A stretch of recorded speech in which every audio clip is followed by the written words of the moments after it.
नमो नमः। प्रवाचिका अहंदया जोशी अत्र समेषां स्वागतम्। अधुना अग्रिमा कथा पठिष्यते अस्तु तर्हि आरंभं कुर्मः। एखाद्या लहान मुलासारखे हे कचाचे बोलणे होते। केवळ याच वेळी नव्हे तर इतर वेळीही तो असे काहीतरी बोले ते मला मुळीच पटत नसे। देव दैत्यांचे लहान लहान संघर्ष आज अनेक वर्षे सुरू होते। शुक्राचार्यांनी संजीवनी विद्या संपादन केल्यामुळे आता त्या संघर्षांचे रूपांतर घनघोर संग्रामात होणार हे उघड दिसत होते। अशा प्रकारचे अरिष्ट अंगावर कोसळू नये म्हणून अंगिरसांनी हा शांतियज्ञ आरंभला होता। तिकडे इंद्रादी देव युद्धाची सिद्धता करीत असताना देवगुरूंचा हा मुलगा इकडे शांतियज्ञात भाग घ्यायला आला होता। तो वारंवार उद्गार काढील देवविलासांचे अंध उपासक आहेत, दैत्य शक्तीची अंधळी उपासना करीत आहेत। या दोघांनाही जग सुखी करता येणार नाही, त्यांच्या युद्धातून काही निष्पन्न होणार नाही। मोठे विचित्र होते त्याचे मन। त्याच्या इतका जवळ मी आलो, पण त्याच्या मनाचा अंत मला कधीच लागला नाही। कधी तो यतीपेक्षा शतपटीने शहाणा वाटे, कधी एखाद्या वेड्याहूनही वेडा वाटे। त्याच्या कितीतरी कल्पना स्वप्नासारख्या। मात्र एक गोष्ट खरी, आता लवकरच आपण एकमेकांपासून दूर जाणार होतो म्हणून माझे मन हुरहुरू लागले। मात्र तो वियोगाचा प्रसंग अगदी अनपेक्षित रीतीने आला। उत्सवाच्या तिसऱ्या रात्री हस्तिनापुराहून अमात्यांचा निरोप घेऊन दूत आला। बाबांची प्रकृती एकाएकी बिघडली होती। ते मृत्यूशय्येवर पडले होते। मी तत्काळ परतणे आवश्यक होते। काय करावे ते मला कळेना। मी अंगिरस महर्षींकडे गेलो। माझ्या पाठीवरून वात्सल्यपूर्वक हात फिरवीत ते म्हणाले, युवराज, तात्काळ परत जा। इथली काही काळजी करू नकोस। यज्ञाचा मुख्य भाग तू पार पाडला आहेस। धर्मसेवेप्रमाणे पितृसेवा हेही तुझं कर्तव्य आहे। अंगिरसांना मी भक्तिभावाने अभिवादन केले। वात्सल्याने परिपूर्ण अशा दृष्टीने माझ्याकडे पाहत ते म्हणाले, युवराज, सुखी हो असा आशीर्वाद मी तुला देत नाही। मानवी मनाची आणि जीवनाची गुंफण मोठी विलक्षण आहे। त्यामुळं सुख हा अनेकदा मृगजळाचा शोध ठरतो। सुख ही दुःखाची छाया आहे की दुःख ही सुखाची सावली आहे, हे कोडं इतकी तपश्चर्या करूनही मला उलगडलेलं नाही। तू ते सोडवण्याचा नादाला लागू नकोस। तुला राज्य करायचं आहे। धर्म, अर्थ आणि काम हे तुझे मुख्य पुरुषार्थ आहेत, पण अर्थ आणि काम हे मोठे तीक्ष्ण बाण आहेत। रूपवती स्त्री जशी विनयानं शोभून दिसते, तसेच अर्थ आणि काम हे धर्माच्या संगतीत सुंदर वाटतात। जगानं माझ्याशी जसं वागावं असं मला वाटतं, तसं मी जगाशी वागायला हवं। या श्रद्धेला मी धर्मबुद्धी म्हणतो। या धर्मबुद्धीचा प्रकाश जीवनात तुला सतत लाभो। एखाद्या मुलाला आई उपदेश करते ना, तसं अंगिरस माझ्याशी बोलत होते। त्यांचे शब्द माझ्या कानात घुमत होते, पण अर्थ मनापर्यंत पोहोचत नव्हता। बाबांच्या प्रकृतीच्या वार्तेने माझे मन उडून गेल्यासारखे झाले होते। नाही त्या कल्पना मनात येत होत्या। कातर वेळेला कळकीच्या रानातून वाऱ्याने कणत घुमावे आणि ते घुमणे ऐकून लहान मुलाने भिवून जावे, तशी माझी स्थिती झाली होती। त्या वाऱ्याच्या विचित्र आवाजामध्ये नागाचे फुसफुसणे ऐकू यावे ना। यतीने सांगितलेल्या त्या शापाची आठवण होताच माझी अगदी तशी अवस्था झाली। बाबांना कसला शाप आहे? त्या शापामुळे ते असे मृत्यूशयीवर पडले असतील काय?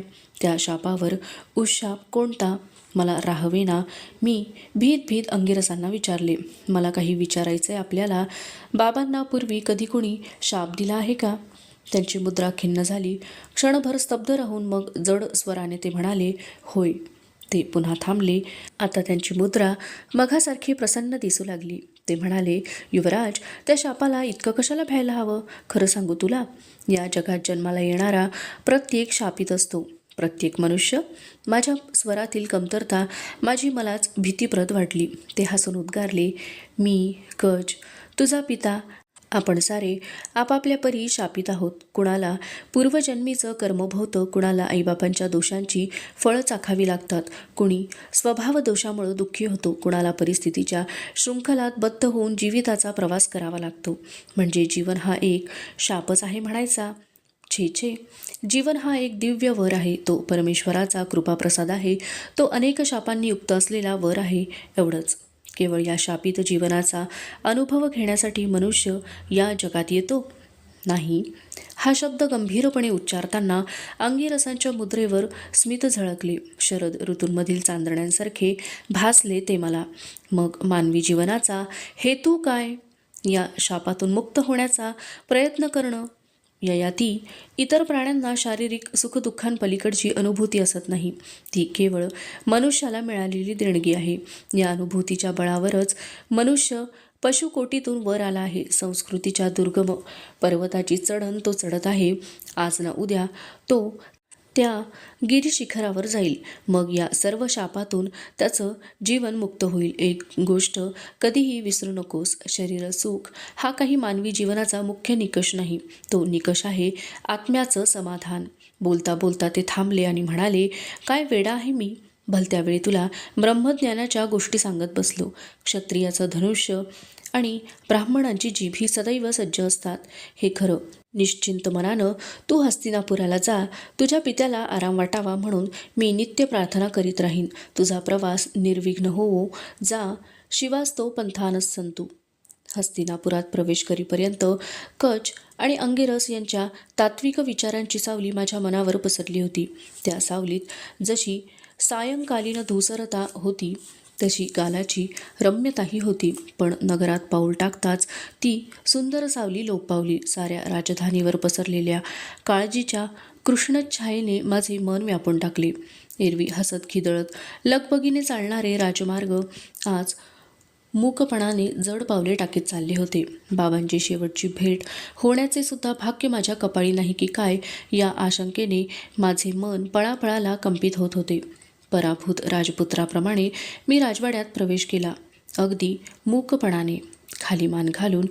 बाबांच्या शरीरात चैतन्य होते, पण त्यांनी मला ओळखले नाही. उन्हाळ्यातल्या मरुभूमीसारखे त्यांचे शरीर तापले होते.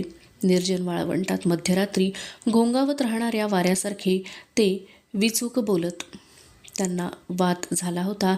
आई, राजवैद्य, वृद्ध अमात्य, दासदासी या सर्वांच्या मुद्रांवर भीतीची आणि दुःखाची छाया पसरली होती. मी मंचकावर बाबांच्या उशाशी बसलो. बाबा, बाबा अशा अनेक हाका मारल्या. ते काहीतरी पुटपुटले, पण त्यांनी माझ्या एकाही हाकेला ओ दिली नाही. जणू काही ते आमच्या जगातच नव्हते. मी उठलो, त्यांच्या पायांशी जाऊन बसलो. त्यांच्या पायांवरून मी हळूहळू हात फिरवू लागलो, पण माझा स्पर्शही त्यांनी ओळखला नाही. माझे डोळे भरून आले. बाबांच्या पावलांवर ते अश्रूंचा अभिषेक करू लागले. अमात्य उठून माझ्याजवळ आले. माझ्या खांद्यावर आपला कृश हात वत्सलतेने ठेवून त्यांनी मला महालाबाहेर नेले. मग रुद्ध कंठाने ते म्हणाले, युवराज, तुम्ही अजून लहान आहात, त्यामुळं जगरहाटीची तुम्हाला पूर्ण कल्पना नाही. हा मृत्यूलोक आहे. मानवी जीवन हा जसा कल्पवृक्ष आहे तसा तो विषवृक्षही आहे. महाराजांच्या वेदना तुम्हाला पाहवणार नाहीत. नगरापासून 2 कोसांवर आपलं अशोकवन आहे. मोठी सुंदर आरामवाटिका आहे ती. कोणी ऋषीमुनी अतिथी म्हणून आले की तिथंच त्यांची व्यवस्था करण्याचा पूर्वापर प्रघात आहे. एरवी ते स्थळ हिमालयातल्या एखाद्या गुहेइतकं शांत आहे. इथून अशोकवनातल्या मंदिरात जाणारं भुयारही आहे. फार जवळची वाट आहे ती. त्या शांत आरामवाटिकेत आपण राहावं. दिवसातून 2 वेळा महाराजांच्या दर्शनाला यावं.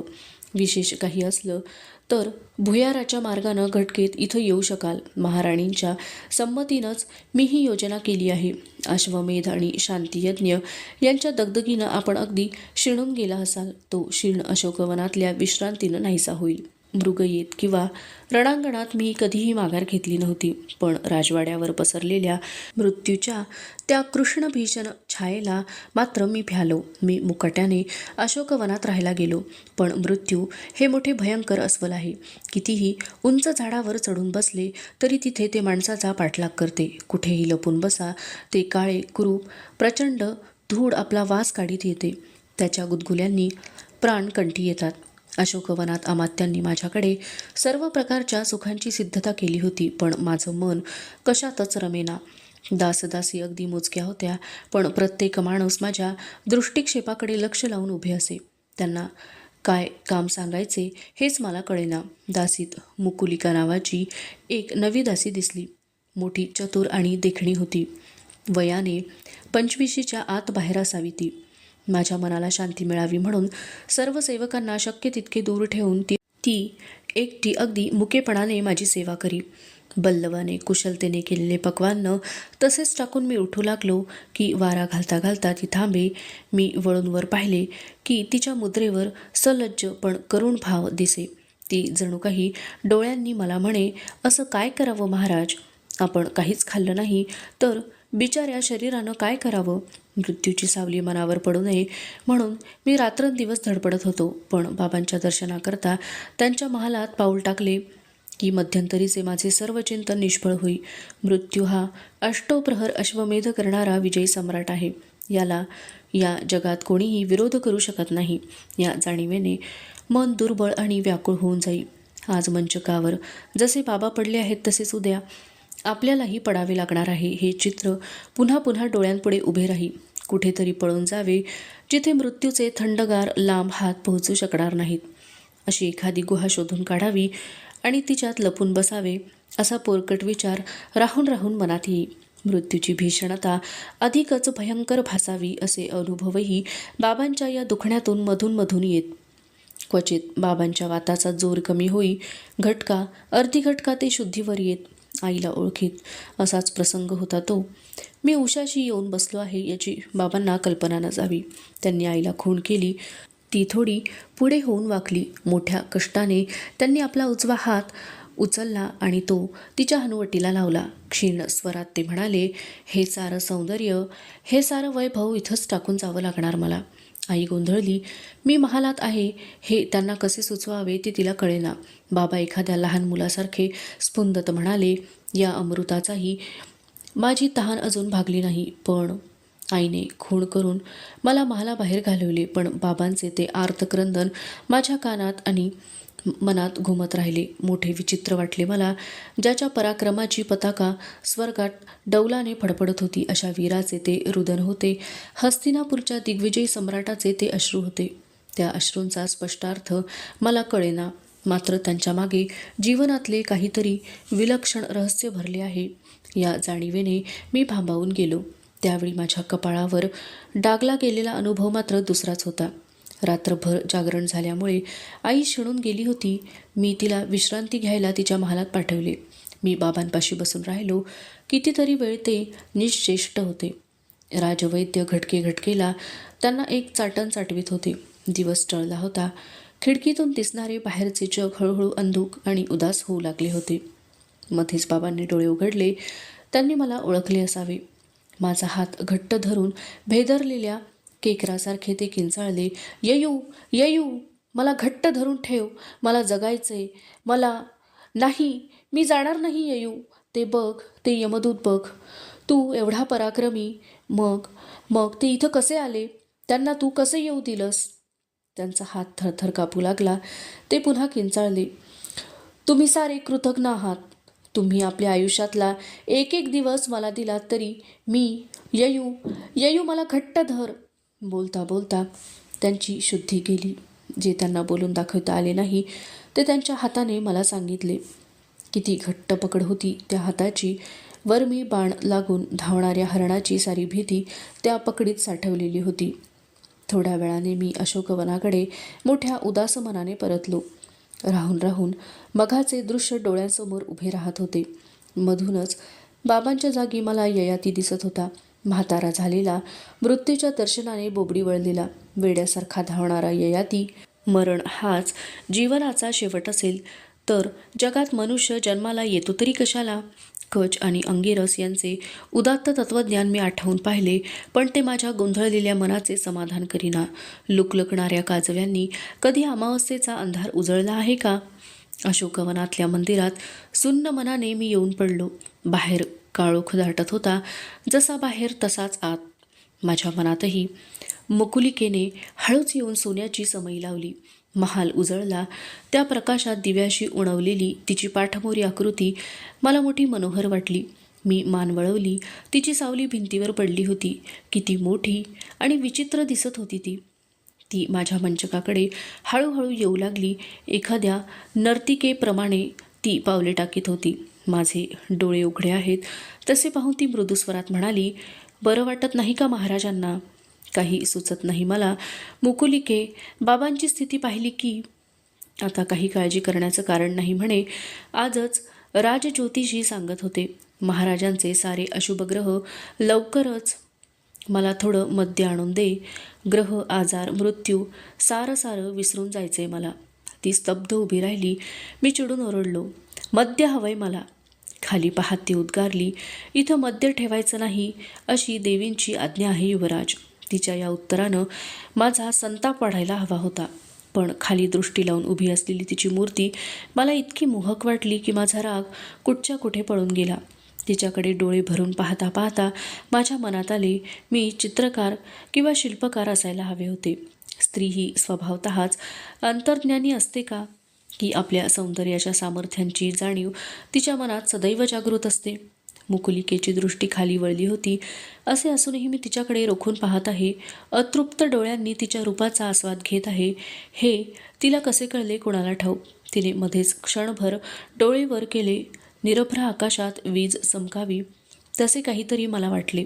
तिच्या मुखावरले मधुर स्मित, तिच्या गालांवरील ती गोडखळी, मादक सोनेरी प्रकाशात निमिष अर्धनिमिष हे सारे मला दिसले.